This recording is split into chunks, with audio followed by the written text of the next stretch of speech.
तो बाहर की दिशा ये हो गई।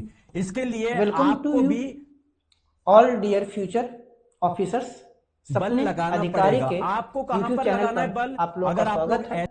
आज हम लोग पढ़ने जा रहे हैं क्लास 11th ज्योग्राफी चैप्टर 2 पृथ्वी का उत्पत्ति एवं विकास। इंपॉर्टेंट है, क्वेश्चंस आता रहता है। इसमें सबसे पहले देखिए क्या कहता है। क्या आपको कविता याद है जो पढ़ी, ट्विंकल ट्विंकल लिटिल स्टार? बचपन से ही तारों भरी रातों ने हमें हमेशा आकर्षित किया है। आपने भी तारों के बारे में सोचा होगा।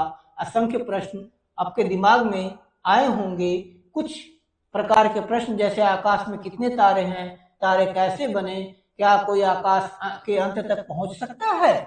इनके अतिरिक्त और भी कई प्रश्न आपके दिमाग में होंगे। इन अध्याय में हम लोग जानेंगे कि तारे टिमटिमाते टिमटिमाते छोटे तारे कैसे बने। तो आपको इनके कहां पर साथ लगाना साथ हम पड़ेगा? इस पृथ्वी दिशा की में लगाना उत्पत्ति पड़ेगा। और विकास की कहानी पढ़ेंगे। करा पृथ्वी की उत्पत्ति की कहानी, इनके बारे में कई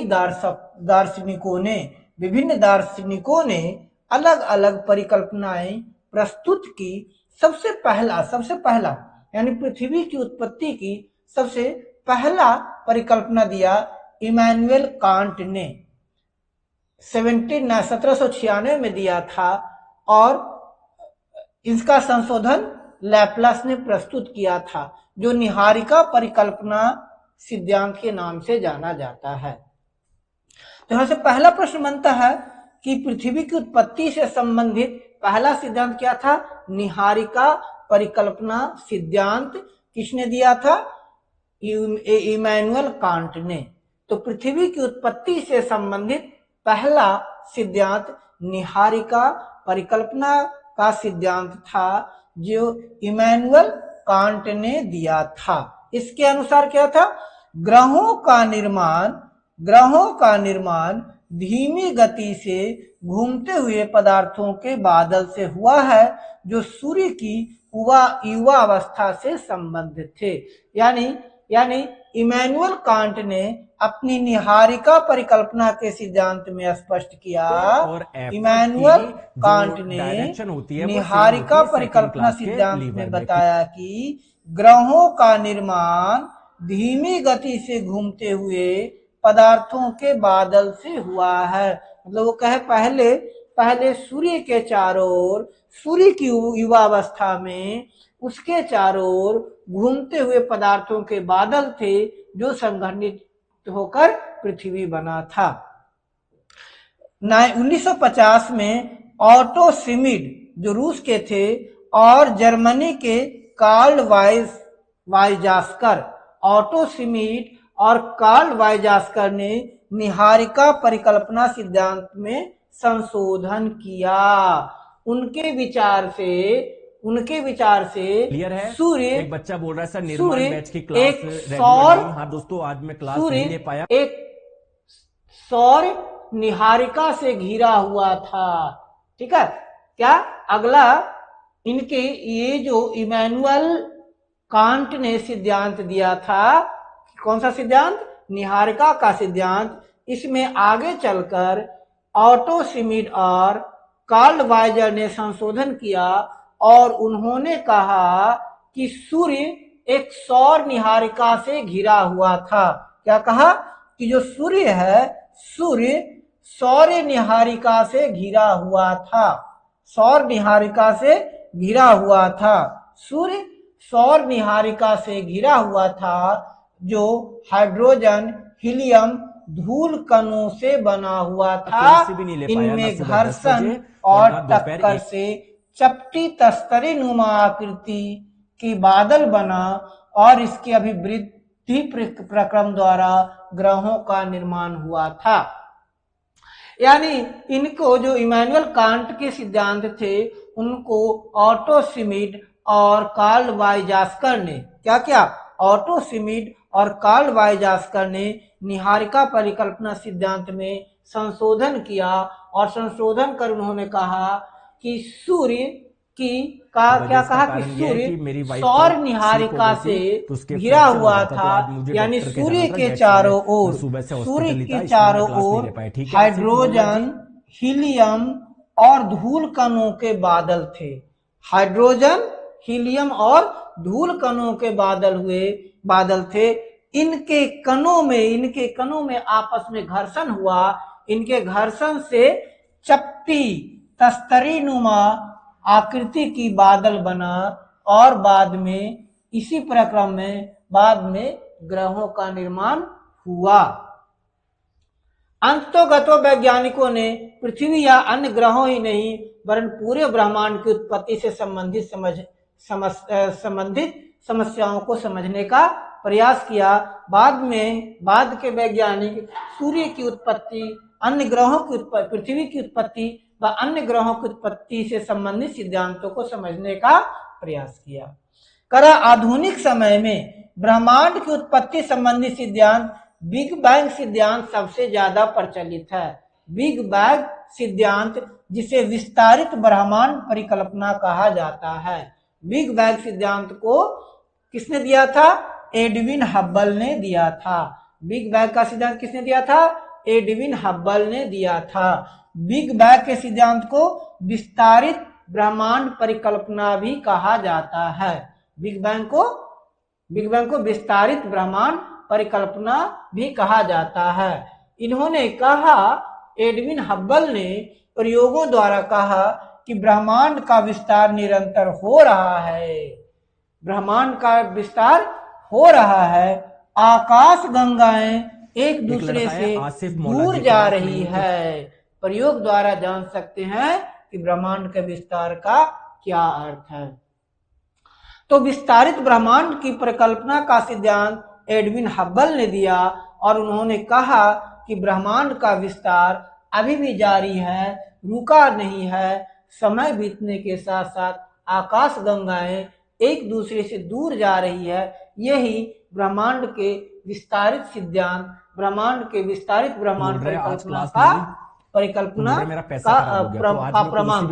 अब इन्होंने कहा तो इतना ब्रह्मांड विस्तार का कहा कि एक गुब्बारा ले लीजिए, कोई भी एक गुब्बारा लीजिए, उसके ऊपर कुछ निशान बनाइए। अब उन निशानों को आकाश गंगा मान लीजिए। कहा गुब्बारा लीजिए, गुब्बारा पर कोई एक निशान बनाइए।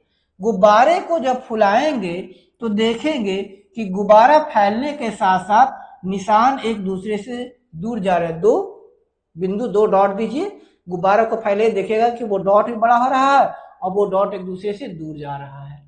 तो उन्होंने कहा कि आकाश गंगाओं के बीच की दूरी बढ़ रही है।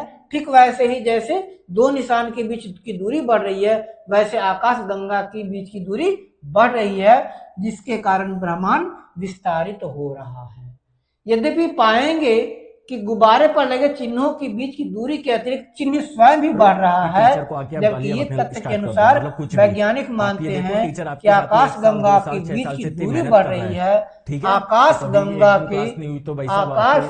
के विस्तार को सिद्ध नहीं कर रहा है। यानी उन्होंने कहा कि जब गुब्बारे को अगर हम फुलाएंगे तो उस पर दो बिंदु रखेंगे तो न सिर्फ दो बिंदुओं के बीच की दूरी बढ़ेगी बल्कि बिंदुओं का आकार भी बढ़ेगा।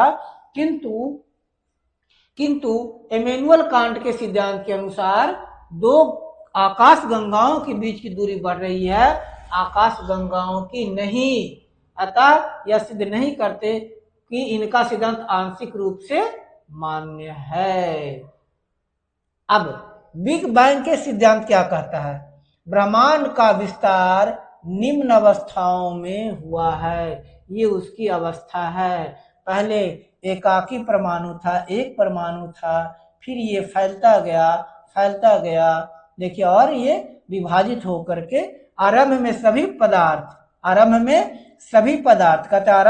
पदार्थ छोटे गोलक के रूप में एक स्थान पर स्थित थे।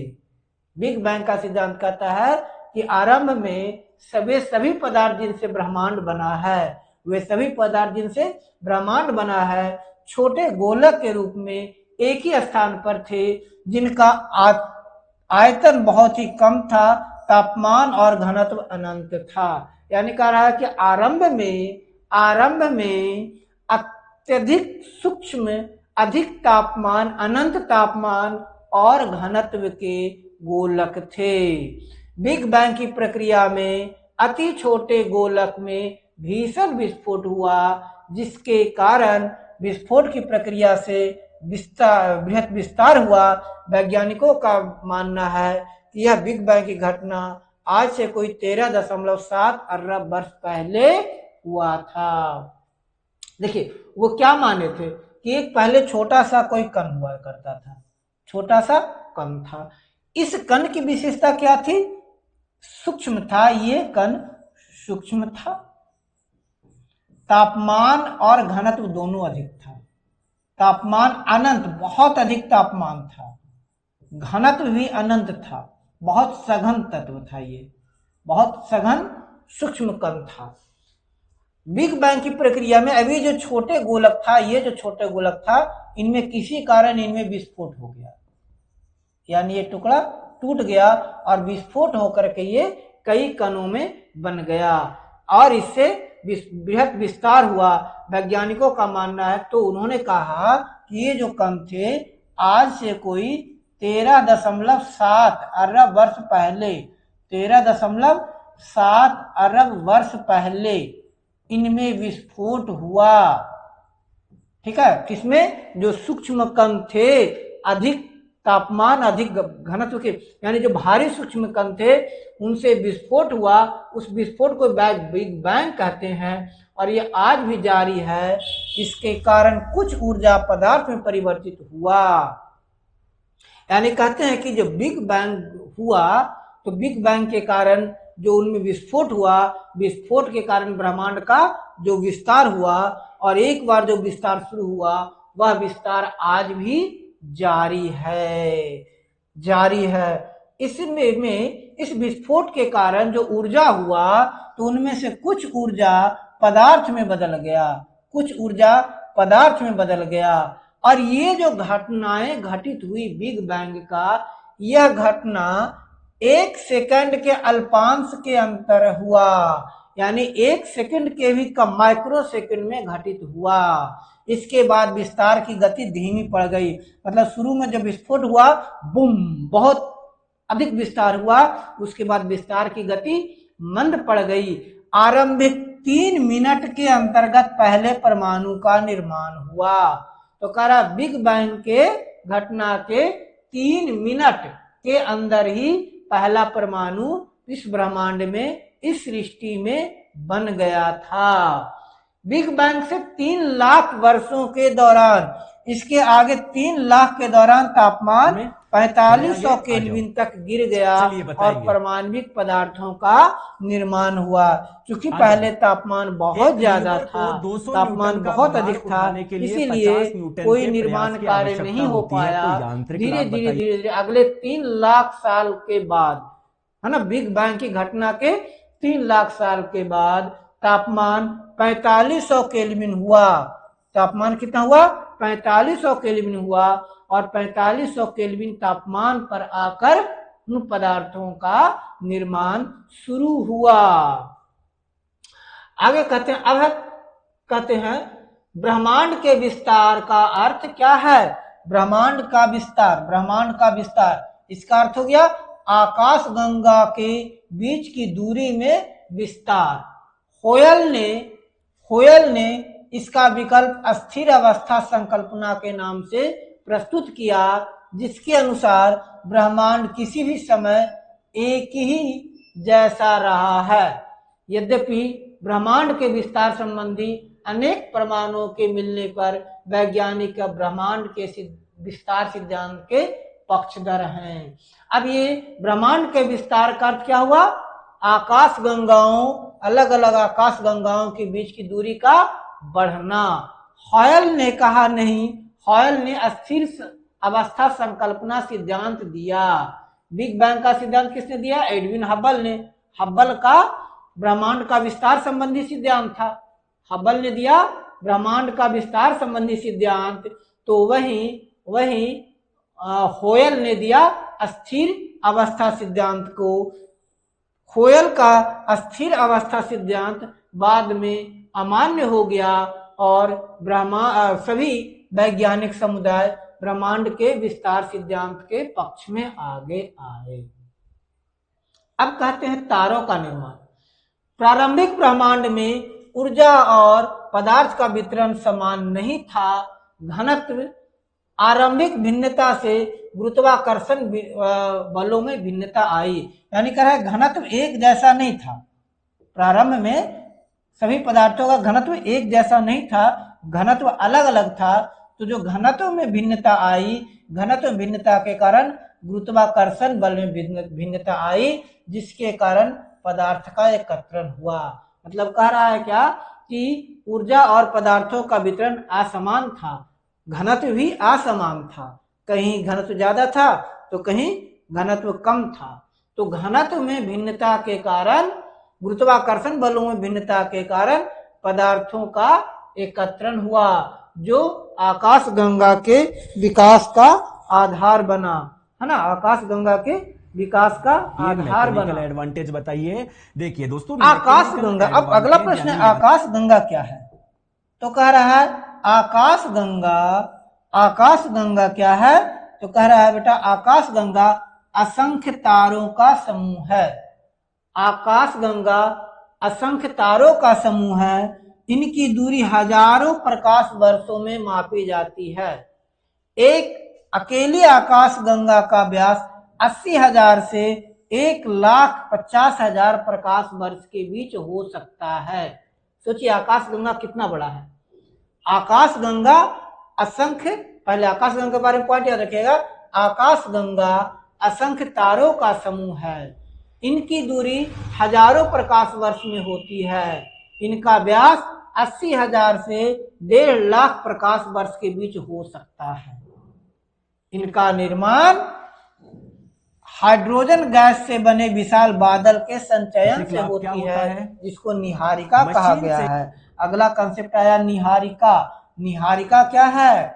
निहारिका क्या है? तो निहारिका हाइड्रोजन गैस से बने विशाल बादल को निहारिका कहते हैं। हाइड्रोजन गैस से बना विशाल बादल निहारिका कहलाता है। इस बढ़ती हुई निहारिका में गैस झुंड में विकसित हुए, जो बढ़ते बढ़ते सघन गैसीय पिंड बने, जिनसे तारों का निर्माण शुरू हुआ। अब देखिए फायदा हो गया। क्या आगे बात समझ में, तो मशीन जब बिग बैंग हुआ, विस्फोट हुआ, हैं लोड, यानी उसके बाद ब्रह्मांड में हाइड्रोजन गैस का मशीन पे कितना बल लगाया, हाइड्रोजन गैस बोलते हैं एफर्ट। अब हाइड्रोजन गैस का घनत्व एक जैसा नहीं था, कहीं ज्यादा घनत्व कम था, ज्यादा था तो कहीं कम था। तो इनसे एक विशाल बादल बना, हाइड्रोजन गैस का विशाल बादल बना। हाइड्रोजन गैस का विशाल बादल बना। वो विशाल बादल क्या कहलाया? निहारिका। वो बादल क्या कहलाया? निहारिका। अब वो आया तो वो हाइड्रोजन गैस धीरे धीरे धीरे धीरे क्या होने लगा? कंडेंस्ड होने लगा, वो इकट्ठा होने लगा, झुंड के रूप में विकसित होने लगे। और ये झुंड बढ़ते बढ़ते गैसीय पिंड के रूप में परिवर्तित हो गए, जिन गैसीय पिंड को क्या कहा गया? तारा। क्या कहा गया? समझेगा तारा का निर्माण कैसे हुआ? बिग बैंग हुआ, विस्फोट हुआ, उसके कारण क्या हुआ? हाइड्रोजन गैस का झुंड बना, हाइड्रोजन गैस का विशाल बादल बना, जिसे निहारिका कहा। अब जो हाइड्रोजन गैस का बादल था, जो निहारिका था, निहारिकाओं में गैस संघनित होने लगी और ये घने गैसीय पिंड बने, जिसे तारा का निर्माण हुआ। ऐसा माना जाता है कि तारों का निर्माण 5 से 6 अरब वर्ष पहले हुआ था। तारों का निर्माण 5 से 6 अरब वर्ष पहले हुआ था। अब तो समझते हैं प्रकाश वर्ष के बारे में। आपको लगता है कि जैसे वर्ष है, वर्ष समय होता है, समय का माप इकाई होगा, तो नहीं, प्रकाश वर्ष याद रखिएगा, प्रकाश वर्ष दूरी का मापक है। प्रकाश वर्ष दूरी का मापक है। प्रकाश वर्ष का अर्थ होता है एक वर्ष में प्रकाश कण द्वारा तय की गई दूरी। एक वर्ष में फोटोन द्वारा तय की गई दूरी। एक वर्ष में प्रकाश द्वारा तय की गई दूरी प्रकाश वर्ष कहलाता है। एक वर्ष में प्रकाश द्वारा तय की गई दूरी प्रकाश वर्ष कहलाता है। प्रकाश वर्ष कहलाता है। अब प्रकाश की गति क्या है? तो प्रकाश का गति है 3 लाख किलोमीटर प्रति सेकेंड। प्रकाश एक सेकंड में 3 लाख किलोमीटर जाता है। यानी एक प्रकाश वर्ष का अर्थ क्या हुआ? अब देखिए, कैलकुलेट कीजिए। एक प्रकाश वर्ष का अर्थ क्या हो गया? प्रकाश वर्ष कैलकुलेट करते हैं। एक प्रकाश वर्ष, प्रकाश वर्ष कैसे? देखिए एक वर्ष में 365 दिन हुआ, 365 दिन एक वर्ष में। अच्छा, फिर एक दिन में 24 घंटे हुए, इससे गुना कर लीजिए, एक दिन में 24 घंटे। फिर एक घंटे में 60 मिनट हुआ, एक घंटे में 60 मिनट, और एक मिनट में 60 सेकंड, और एक सेकंड में प्रकाश कितना जाता है? 3 लाख किलोमीटर लगभग। तो यानी एक प्रकाश वर्ष, इसको अगर मल्टीप्लाई किए, इसको मल्टीप्लाई किए तो वैल्यू आया 14 करोड़ 9.46 गुना 10 की पावर 12 किलोमीटर। कितना? 9.46 गुना 10 की पावर 12 किलोमीटर एक प्रकाश वर्ष बराबर होता है। 9.46 गुना 10 की पावर 12 किलोमीटर। पृथ्वी और सूर्य के बीच की औसत दूरी कितना है? 14 करोड़ 95 लाख 98 हजार किलोमीटर। 14 करोड़ 95 लाख 98 हजार किलोमीटर सूर्य और पृथ्वी के बीच की दूरी है। और या आप कह सकते हैं, इसको आप लिख सकते हैं कि सूर्य और प्रकाश की दूरी, सूर्य व पृथ्वी की दूरी, कितना? 8.311 प्रकाश मिनट है, प्रकाश मिनट है, मिनट है। ठीक है, प्रकाश वर्ष के संदर्भ में प्रकाश वर्ष केवल 8.311 है। अब ग्रहों का निर्माण, ग्रहों का निर्माण कैसे हुआ? ये तो तारों का निर्माण की बात हुई। अब देखिए ग्रहों का निर्माण, ग्रहों के निर्माण की बात करेंगे तो क्या कहता है ग्रहों का निर्माण? समझिए क्या कहता है। और इसके लिए आपने एफर्ट कितना लगा? तारे क्या है? निहारिका के अंदर स्थित गैसों के गुंथित झुंड। तारा क्या है? तारा क्या है? तारा, तारा क्या है? निहारिका के अंदर गैसों का गुंथित झुंड, मतलब काफी सारे गैसों का समूह, बहुत बड़ा समूह। इनमें गुरुत्वाकर्षण से, तो निहारिका के अंदर गुंथित गैसों के गुंथित झुंड में गुरुत्वाकर्षण से बादल में क्रोड का निर्माण हुआ, इसमें केंद्र बना। क्रोड मतलब केंद्र, अंदर कहीं ना कहीं प्रेशर बहुत ज्यादा बना उस बादल के अंदर, जो गैसों का जो झुंड था, तो दोस्तों उसमें केंद्र बना, एक क्रोड बना। फायदा हो गया। ठीक है, तो मैकेनिकल इस गैसीय क्रोड के चारों तरफ गैस और धूल कण की घूमती हुई तस्तरी विकसित। चलिए दोस्तों, अब देखिए कैसे बना, बताएंगे, उसको समझिए थोड़ा सा। कि सबसे पहले एक बीच में जो गैस थी, निहारिकाएं थी, तारे निहारिकाएं, निहारिकाओं में सबसे पहले एक क्या बना? क्रोड बना, क्रोड बना। इसके चारों तरफ हाइड्रोजन गैस था, चारों तरफ हाइड्रोजन गैस था। ये संघनित हुआ तो बीच में क्रोड बना। अब जो क्रोड था, इसमें धीरे धीरे धीरे धीरे क्या हुआ? गैस संघनित होने लगा और फिर ये धूल कणों का घूमता हुआ तस्तरी रूप ले लिया। धूल कणों का घूमता हुआ तस्तरी का रूप ले लिया, का घूमता हुआ तस्तरी, घूमते हुए तस्तरी के रूप में आया। गैसीय बादल का संघनन आरंभ हुआ और इसका अब ये गैसीय बादल क्या संघनित होने लगा, गुरुत्वाकर्षण बल धीरे धीरे बढ़ने लगा ना। यानी केंद्र में जो पहले कण कमजोर केंद्र था, वो केंद्र धीरे धीरे ताकतवर होने लगा। और वो जब ताकतवर होने लगा तो आसपास के और गैस के कणों को, और गैस के कणों को, धूल कणों को वो अपने में समाहित करने लगा, जिसके कारण इनका केंद्र मजबूत होने लगा, मजबूत होने लगा। क्रोड को ढकने वाला जो पदार्थ था, जो पहले क्रोड को ढकने वाला पदार्थ था, वो किसमें बन गया? छोटे गोले के रूप में बन गया। ये गोले ससंजन यानी अणुओं के पारस्परिक आकर्षण द्वारा ग्रहाणु में विकसित हुए। मतलब क्या कहता? मतलब समझिए, मतलब क्या कहता है कि जो गैस का बादल था, कि गैस के बादल का संघनन हुआ, संघनित होने लगे, यानी इनका घनत्व बढ़ने लगा। संघनन का मतलब घनत्व बढ़ने लगा। जब इनका घनत्व बढ़ने लगा तो घनत्व बढ़ने के साथ साथ क्रोड को ढकने वाले जो छोटे पदार्थ थे वो छोटे गोले में बने, और इनमें ये गोले, इनमें संसंजन हुआ, इनके अणु आपस में आकर्षण, इनके बीच आकर्षण बल आया, और आकर्षण बल के कारण ग्रहाणुओं का निर्माण हुआ। ग्रह अणु, ग्रह के अणु बताएंगे, ग्रहाणु, ग्रह के अणु, तो ग्रह के अणु बने, ग्रहाणु बने। तो करा जब संसंजन बल हुआ तो जो घूमता हुआ जो क्रोड बना, बीच में क्रोड बना, क्रोड के बाद आसपास के गैस और धूल कण उसमें आकर्षित हुए, तो उनसे क्या बन गया? ग्रहाणु बना। इनमें संगठन हुआ, मतलब ये टकराने के बाद बड़े पिंड बनने शुरू हुए, और गुरुत्वाकर्षण बल के कारण ये आपस में जुड़ते चले गए। मतलब इनमें से ग्रहाणु आपस में टकराने लगे। जब आपस में टकराने लगे तो टकराने के कारण ये ग्रहाणु आपस में जुड़ते गए, और जुड़ने के साथ साथ ये छोटे पिंडों में की अधिक संख्या में ग्रहाणु है, यानी ये बड़े पिंड बनने शुरू हो गए।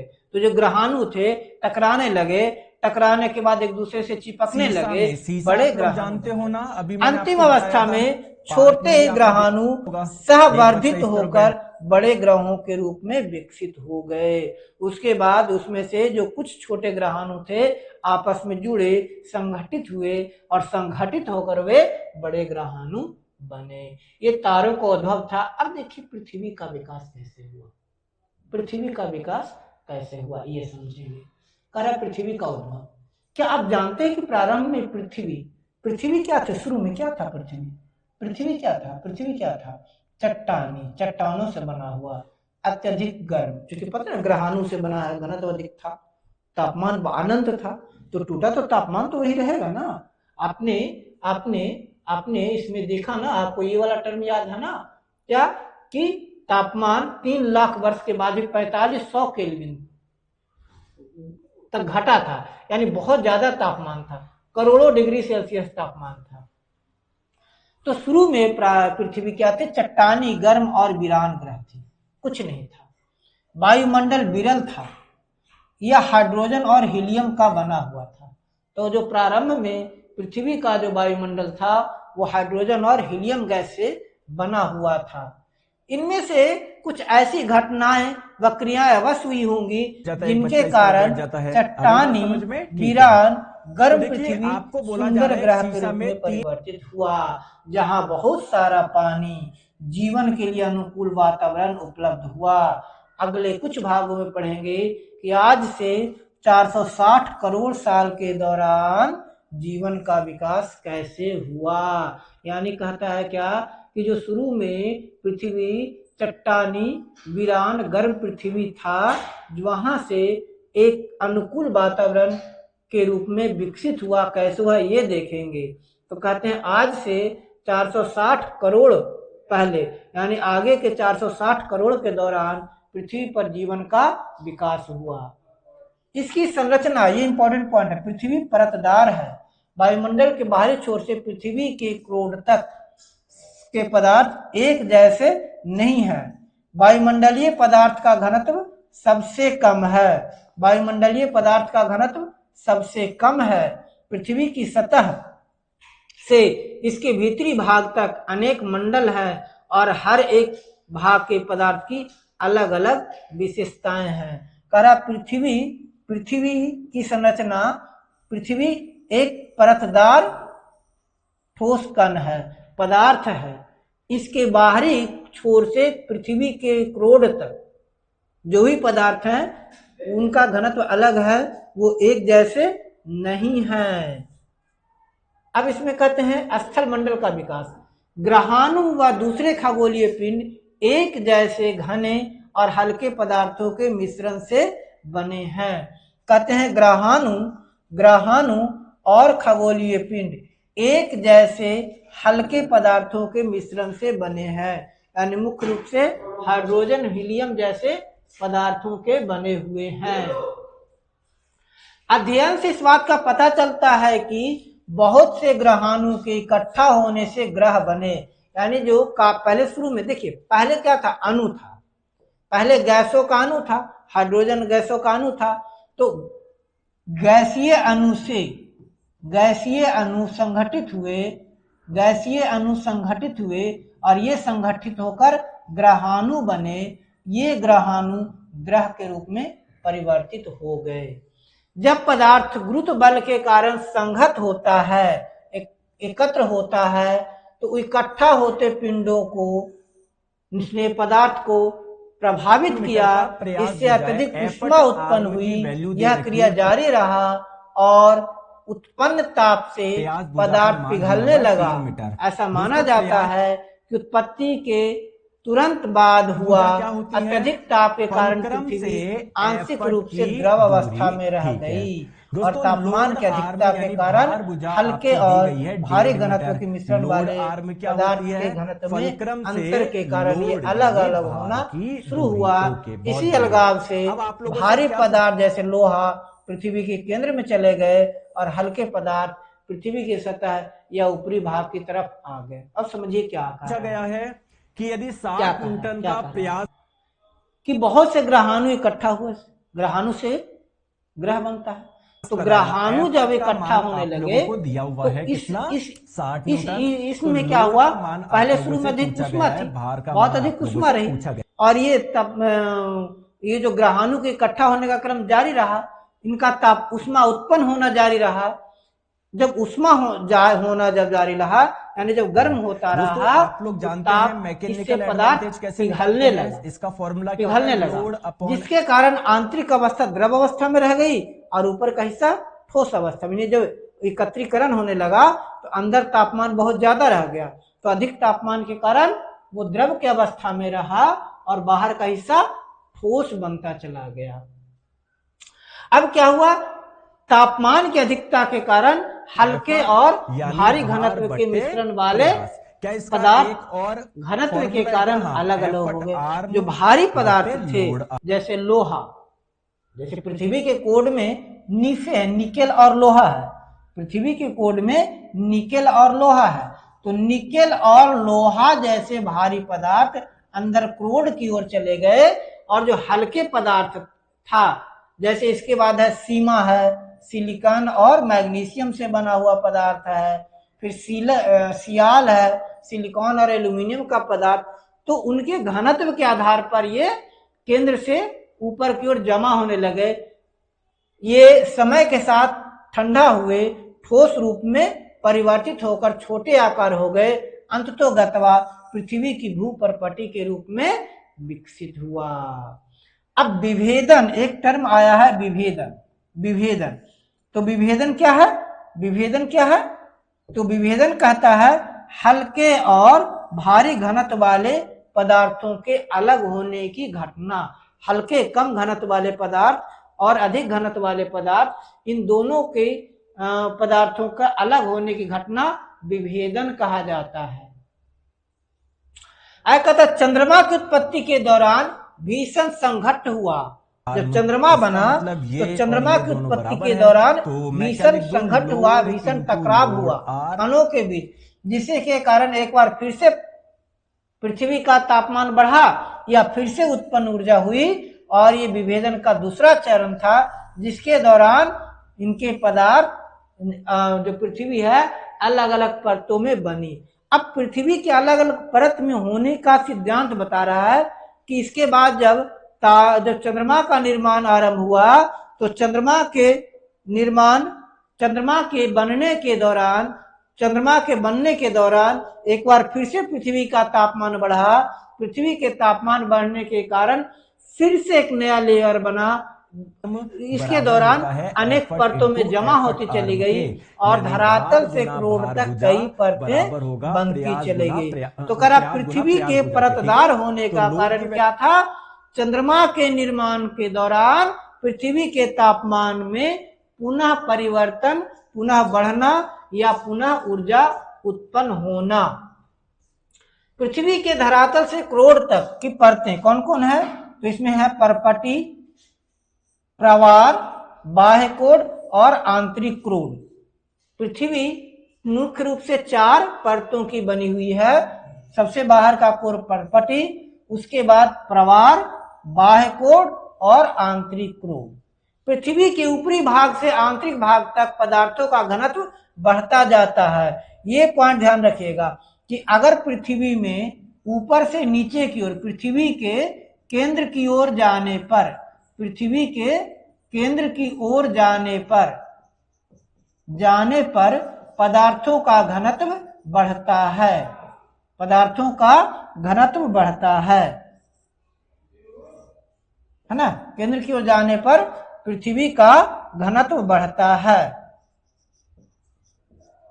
पृथ्वी का घनत्व बढ़ता है। जब केंद्र की ओर जाएंगे तो घनत्व बढ़ता चला जाएगा। ठीक है, ये करा ना। ऊपरी भाग से आंतरिक भाग तक पदार्थों का घनत्व बढ़ता है। हर परत की विशेषताओं का विस्तार पूर्वक आगे पढ़ेंगे। अब कह रहे हैं इस पर वायुमंडल और जलमंडल का निर्माण कैसे हुआ। पृथ्वी के वायुमंडल की वर्तमान संरचना में नाइट्रोजन और ऑक्सीजन का प्रमुख योगदान है। आपको पता है नाइट्रोजन 78% है, जबकि ऑक्सीजन 21%। मुख्य रूप से पूरी पृथ्वी की वायुमंडल के देखें तो 99% केवल किसका बना हुआ है, हाइड्रोजन और ऑक्सीजन, 1.5 यानी 3/2 हाइड्रोजन तथा की वैल्यू दी ऑक्सीजन का बना हुआ है। 99%, 78% और 21% ऑक्सीजन का बना है। वायुमंडल की संरचना का संगठन आगे है। वायुमंडल के विकास की 3 अवस्थाएं। आर्म की वैल्यू क्या है? पहला आदिकालीन वायुमंडलीय गैसों का ह्रास। लोड का मान क्या हो जाएगा? 60 × 2 यानी पृथ्वी के भीतर निकली भाप एवं जलवाष्प से वायुमंडल का पुनर्विकास और वायुमंडल की संरचनाओं में जैव मंडल के प्रकाश संश्लेषण की प्रक्रिया, यानी पृथ्वी के वायुमंडल के निर्माण की 3 प्रक्रियाएं हैं। पहला आदिकालिक वायुमंडलीय गैसों का ह्रास, यानी पहले जो उनमें गैस थे उन गैसों में कमी आई। इसके बाद पृथ्वी से जो भाप निकला, उस भाप से उस वाष्प पे वायुमंडल बना, और जब वायुमंडल बन गया तो फिर वायुमंडल बनने के बाद प्रकाश संश्लेषण हुआ और अन्य जीवों का निर्माण हुआ। प्रारंभिक वायुमंडल जिसमें हाइड्रोजन और हीलियम की अधिकता थी। सबसे पहले कौन सा था? हाइड्रोजन और हीलियम अधिक थी। सौर पवन के कारण पृथ्वी से दूर होता चला गया। सभी पार्थिव ग्रहों पर यही हुआ। अब पार्थिव ग्रह कौन सा होता है? पृथ्वी के समान ग्रह। तो करा कि जितने भी पार्थिव ग्रह थे, ये भी पॉइंट याद रखिएगा कि सौर पवन के कारण वायुमंडल पार्थिव ग्रहों से दूर हो गया। सौर पवन के कारण हाइड्रोजन और हीलियम जैसे गैस, सौर पवन के कारण हाइड्रोजन और हीलियम गैस पार्थिव ग्रहों से दूर होते चले गए। सभी पार्थिव ग्रहों से सौर पवन के कारण आदिकालिक वायुमंडल या तो दूर ढकेल दिया गया या समाप्त हो गया। समझिए सौर पवन का क्या प्रभाव पड़ा। तो जो सौर पवन था, सौर पवन के कारण क्या हुआ कि जो आदिकालिक वायुमंडल थे पार्थिव ग्रहों के, या तो उस पार्थिव ग्रह से दूर हो गए या फिर वो नेक्स्ट क्वेश्चन आपके। उसके बाद पृथ्वी ठंडा हुआ। ठंडा होने और विभेदन के दौरान अंदरूनी भाग से फिर बहुत सी गैसें और जलवाष्प निकली, जिससे आज के वायुमंडल का निर्माण हुआ। समझिए कि जब पृथ्वी का निर्माण हुआ था तो उस समय वायुमंडल था ना, लेकिन जो सौर पवन थे, सौर पवन के कारण पृथ्वी के या पार्थिव ग्रहों के आसपास जो वायुमंडल थे वो समाप्त हो गए, दूर होते चले गए। फिर ठंडा हुआ, विभेदन हुआ, तो पृथ्वी के अंदर से ही गैसें निकली, पार्थिव ग्रहों के अंदर से गैसें निकली, और पार्थिव ग्रहों के अंदर से जो गैसें निकली उन गैसों ने वायुमंडल का निर्माण हुआ। शुरू में वायुमंडल में कौन कौन से गैसेस थे?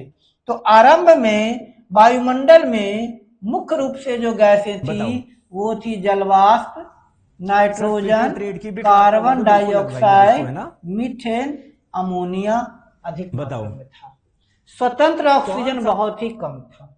प्रारंभ में जो वायुमंडल का निर्माण हुआ, पार्थिव वायुमंडल में जलवाष्प, nitrogen, carbon dioxide, methane, ammonia जैसे गैसों की प्रधानता थी। ऑक्सीजन बहुत कम था। जो भी ऑक्सीजन था वो जलवाष्प में था। मशीन का प्रकार आया नहीं है दोस्तों, कार्बन मशीन डाइऑक्साइड किसको में बोलते था, हैं जो आपका स्वतंत्र काम रूप में आसान कर दे। ऑक्सीजन नहीं था। सरल गैस उत्सर्जन का मतलब क्या हो गया? गैस उत्सर्जन पृथ्वी के भीतर से गैसों का निकलना। गैस उत्सर्जन, उत्सर्जन का मतलब क्या होता है? बाहर निकलना। कहाँ? किसी ग्रह से बाहर निकलना। तो पृथ्वी के आंतरिक भाग से गैसें बाहर निकली, जिसे गैस उत्सर्जन कहा गया। कह रहा है क्या? लगातार पृथ्वी पर पार्थिव ज्वालामुखी विस्फोट हुआ, जिसके कारण वायुमंडल में जलवाष्प और गैस बढ़ा। तो वायुमंडल में जलवाष्प और जलवाष्प और अन्य गैसों बढ़ने का कारण हुआ ज्वालामुखी विस्फोट। वही बात की है ना। ज्वालामुखी विस्फोट से क्या हुआ कि पार्थिव गैसें, जो पृथ्वी के अंदर की गैसें थी, वो गैसें बाहर निकली। ठंडा हुआ, जलवाष्प का संघनन शुरू हुआ और वायुमंडल के कार्बन डाइऑक्साइड का जब वर्षा के पानी में घुला तो तापमान में और अधिक गिरावट आया, और अधिक संघनन हुआ, और वर्षा हुआ, और तापमान हुआ। फिर वर्षा का जल की संरचना गर्तों में, गड्ढों में इकट्ठा होना शुरू हुआ, जिससे महासागर बने। समझिए, बात समझ में आ रही है? देखिए क्या कह रहा है, देखिए क्या कह रहा है कि धीरे धीरे समय के साथ पृथ्वी ठंडा हुआ, विभेदित हुआ, टूटा। तो पृथ्वी जब ठंडा हुआ, पृथ्वी के जब टुकड़े हुए तो उनसे गैसें निकली। वो गैस इसके वायुमंडल में आसपास जमा होने लगा। तो भीतर की गैसें ज्वालामुखी विस्फोट से या अन्य कारणों से बाहर आई और बाहर आकर वायुमंडल में जमा होने लगा। किसको बोलते हैं? तो इसमें बहुत सारी जलवाष्प बढ़ा और गैस बढ़ा। तो जब जलवाष्प बढ़ा तो जलवाष्प संघनित हुआ, तापमान धीरे धीरे घटा, वहां से वर्षण शुरू हुआ, बारिश शुरू हुआ। तो वर्षण हुआ तो पृथ्वी का तापमान और तेजी से घटा। और ये जो पानी था, जो वर्षा का पानी जमा हुआ पृथ्वी पर, वो उस पृथ्वी पर बड़े बड़े गड्ढों में, आज ये चंद्रमा पर बहुत बड़े बड़े क्रेटर्स हैं, इन गड्ढों में जमा हुए और वो आगे चल करके महासागर बनाए। पृथ्वी पर उपस्थित महासागर पृथ्वी की उत्पत्ति के लगभग 50 करोड़ सालों के अंदर बने। करा पृथ्वी पर जो महासागर बने, पृथ्वी पर जो महासागर बने, वो पृथ्वी की उत्पत्ति के 50 करोड़ साल में बने। इससे पता चलता है कि महासागर 400 करोड़ साल पुराना है। 380 करोड़ साल पहले जीवन का प्रारंभ हुआ। जीवन का विकास का आरंभ कब हुआ? जीवन के विकास का आरंभ कब शुरू हुआ बेटा?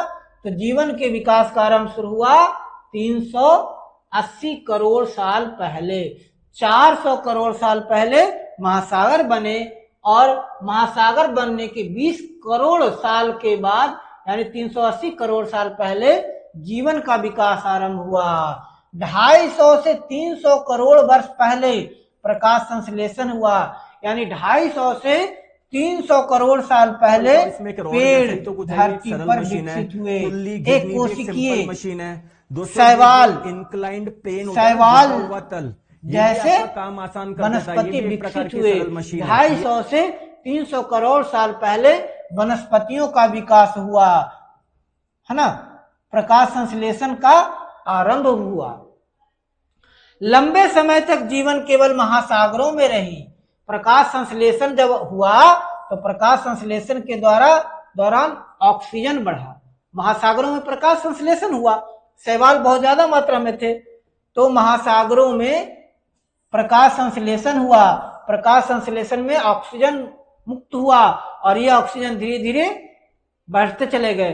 तो कह रहा पृथ्वी के वायुमंडल में जो ऑक्सीजन है महासागर की देन है। धीरे धीरे महासागर ऑक्सीजन से संतृप्त हुए और वायुमंडल में बढ़ते चले गए। अगले 200 करोड़ साल में पृथ्वी के वायुमंडल ऑक्सीजन से भर गया। अब कह रहा जीवन की उत्पत्ति। तो कह रहा पृथ्वी का आरंभिक वायुमंडल जीवन के विकास के लिए अनुकूल नहीं था। में दोस्तों पृथ्वी बहुत का सारी आरंभिक वायुमंडल जीवन के विकास के लिए अनुकूल नहीं था। जीवन की उत्पत्ति रासायनिक प्रक्रिया बताते हैं जिसे जटिल जैव अणु बने, यानी जो सबसे पहले जो कार्बन थे, हाइड्रोजन थे, तो बाद में इनकी कंसेंट्रेशन बढ़ी, कार्बन, हाइड्रोजन, ऑक्सीजन, नाइट्रोजन, ऐसे तत्व संगठित हुए और संगठित होकर के जुड़कर जैव अणुओं का निर्माण हुए।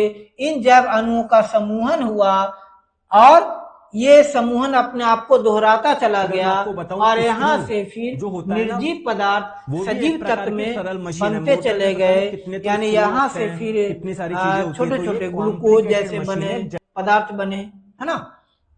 हमारे ग्रहों पर जीवन का चिन्ह अलग अलग समय की चट्टानों में पाए जाने वाले जीवाश्म के रूप में है।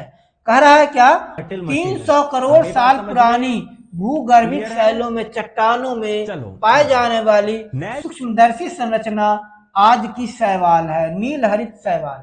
यानी कहने का मतलब शैवाल आज से 300 करोड़ साल पहले धरती पर आए। कल्पना की जा सकती है कि इससे पहले साधारण संरचना वाली शैवाल रहे होंगे। माना जाता है कि जीवन का विकास 380 करोड़ साल पहले हुआ होगा। चलिए, ये हो गया आपका एनसीईआरटी 12th चैप्टर 2 आज हमने किया। आगे हम लोग एनसीईआरटी चैप्टर 3 पढ़ेंगे। आज हम लोग सीखे पृथ्वी की उत्पत्ति, पृथ्वी का आंतरिक भाग, वेगनर का महाद्वीपीय विस्तार, ये आगे हम लोग पढ़ेंगे। ठीक है, आपकी स्क्रीन पे बताइए।